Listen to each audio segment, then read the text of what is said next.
Greetings everyone, welcome back to another episode of Bite-Size History on History with Audrey D. In today's lesson, we are going to be looking at the history of the Buddha and Buddhism in ancient India. Now with that, we are going to be looking at some of the details of the Buddhist religion, as well as how it developed in ancient India and into modern day.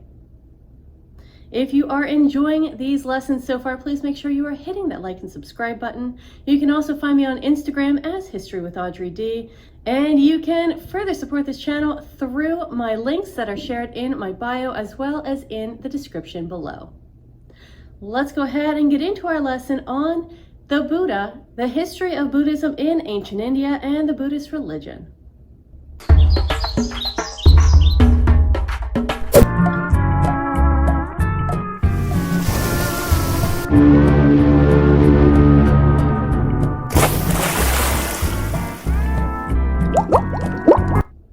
Now, what we find out about the history of Buddhism is that it all stems from Siddhartha Gautama, or the first Buddha. Now, Siddhartha Gautama is the first person within Buddhism to reach enlightenment, therefore making him the Buddha. Each person who reaches enlightenment after this is known as a Buddha.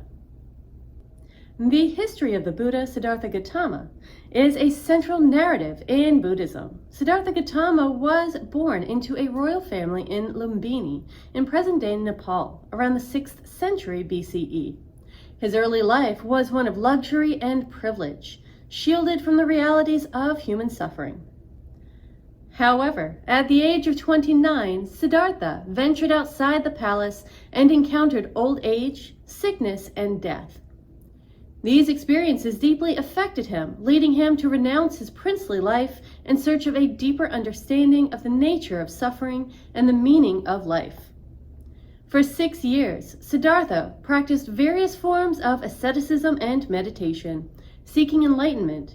Finally, at the age of 35, he sat under a Bodhi tree in Bodh Gaya, India, and vowed not to rise until he had attained enlightenment. After a night of intense meditation, Siddhartha attained enlightenment and became the Buddha, which means the awakened one or the enlightened one. The Buddha spent the rest of his life traveling and teaching, sharing his insights into the nature of suffering and the path to liberation. The Buddha's teachings emphasized the Four Noble Truths, the Eightfold Path, and the importance of mindfulness, compassion, and ethical conduct. His teachings attracted a large following, and the community of monks and nuns, or Sangha, that formed around him became the foundation of the Buddhist tradition. The Buddha passed away at the age of 80 in Kushinagar, India. Having spent over 40 years teaching and spreading his message of compassion and wisdom, his teachings continue to inspire millions of people around the world and form the basis of one of the world's major religions, Buddhism. There are several core teachings of Buddhism as taught by Siddhartha Gautama, which include the Four Noble Truths as well as the Eightfold Path. These teachings form the foundation of Buddhist philosophy and practice. First up, let's take a look at the Four Noble Truths. The Four Noble Truths are the foundation of Buddhism. They outline the nature of suffering, or dukkha, and the path to liberation from suffering. They are dukkha, or suffering. The first noble truth acknowledges that suffering is an inherent part of life. This includes physical and emotional pain, but also the unsatisfactory nature of all conditioned phenomena. The second, samadheya, is the origin of suffering. The second noble truth identifies the cause of suffering as craving, or tanha, and attachment. It suggests that our desires and attachments lead to the suffering because they are insatiable and impermanent. The third noble truth is nirodha, or cessation of suffering. The third noble truth teaches that suffering can be ended by overcoming craving and attachment. This cessation of suffering is achievable through the practice of the Noble Eightfold Path. And finally, the fourth noble truth, or magga, the path to cessation of suffering. Now, the fourth noble truth outlines the Noble Eightfold Path as the way to end suffering. This path includes right understanding, right thought, right speech, right action, right livelihood, right effort, right mindfulness, and right concentration. Following this path leads to the cessation of suffering and the attainment of enlightenment or nirvana. Next up, we're going to take a look at the Eightfold Path. Now, this is the path that leads Buddhists to enlightenment. The Eightfold Path is a central concept of Buddhism, representing the path to enlightenment and the cessation of suffering or nirvana. It consists of 8 interconnected practices or principles that guide a Buddhist practitioner toward a more mindful and ethical way of living. The Eightfold Path is often grouped into 3 categories: wisdom, right view or right intention, ethical conduct, which is right speech, right action, right livelihood, and mental discipline, which includes right effort, right mindfulness, and right concentration. Here's a brief overview of each component. First up is right view, or samadhi, understanding the true nature of reality, including the Four Noble Truths and the law of karma. Second is right intention, sammasankappa, developing intentions of kindness, compassion, and renunciation. Number 3 is right speech, or samavaka, speaking truthfully, kindly, and meaningfully while avoiding harmful speech such as lying, gossiping, or harsh words. Number 4 is right action, or sammakamanta, acting ethically and non-violently, refraining from actions that harm others, such as killing, stealing, or sexual misconduct. Number 5 on the path is right livelihood, or samma-ajiva, engaging in work that is ethical and does not harm others, such as avoiding professions that involve killing, harming, or exploiting others. Number 6 is right effort, or samma-vayama, making an effort to cultivate positive mental states such as loving kindness and compassion, and to overcome negative mental states such as greed and hatred.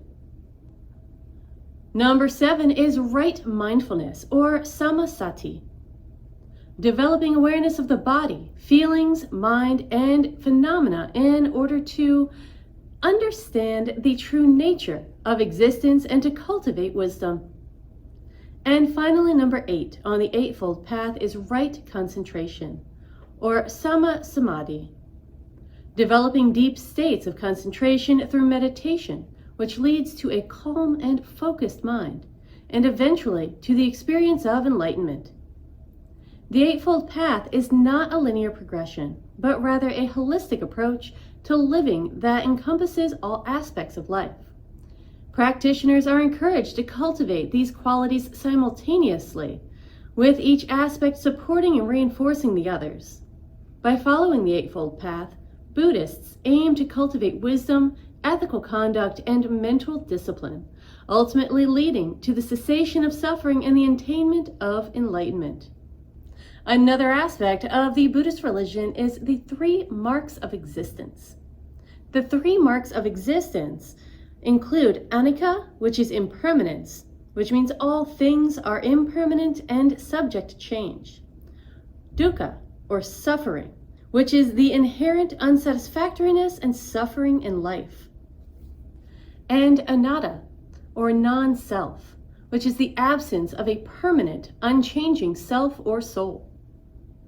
In Buddhism, we also see the law of karma, because all actions do have consequences.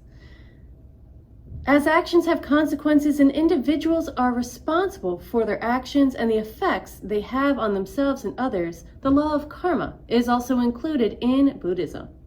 In Buddhism, the 3 qualities often emphasized are known as the 3 jewels, or the 3 refuges. These are central to Buddhist practice and belief. First up is Buddha, the enlightened one. The Buddha is revered as the founder of Buddhism and the one who attained enlightenment. showing the path to liberation from suffering. Buddhists take refuge in the Buddha as an example and guide. Second is Dharma, the teaching. Dharma refers to the teachings of the Buddha, which provide a framework for understanding the nature of reality, the causes of suffering, and the path to liberation. Buddhists take refuge in the Dharma as a guide for living a virtuous and meaningful life. And third is Sangha, the community. Sangha refers to the community of monks, nuns, and practitioners who support one another on the path to enlightenment. Buddhists take refuge in the Sangha as a source of inspiration, guidance, and support in their practice. So just to recap, as we discussed, Buddhism can actually go for anyone who has attained enlightenment and can become a Buddha. They can do this through their own practices, but they do encourage the Eightfold Path as well as the Four Noble Truths. With this, you'll see the spellings change. The Buddha, spelled with an uppercase B, will refer to Siddhartha Gautama, the first Buddha, who attained enlightenment. Any other Buddha would be spelled with a lowercase b, meaning that they are a person who attained enlightenment, but they are not the Buddha, they are not the first Buddha, they're one of many. That wraps it up for today's lesson on Buddhism and the Buddha. I hope you enjoyed this lesson and that it helped you gain a little bit more of understanding and insight into the Buddhist religion and the traditions that go along with it. Now remember, if you're enjoying these lessons, please make sure to like and subscribe. Also, find me on Instagram as History with Audrey D for more bite-sized history snippets of information. Thank you so much for watching, everyone. I will see you in our next lesson.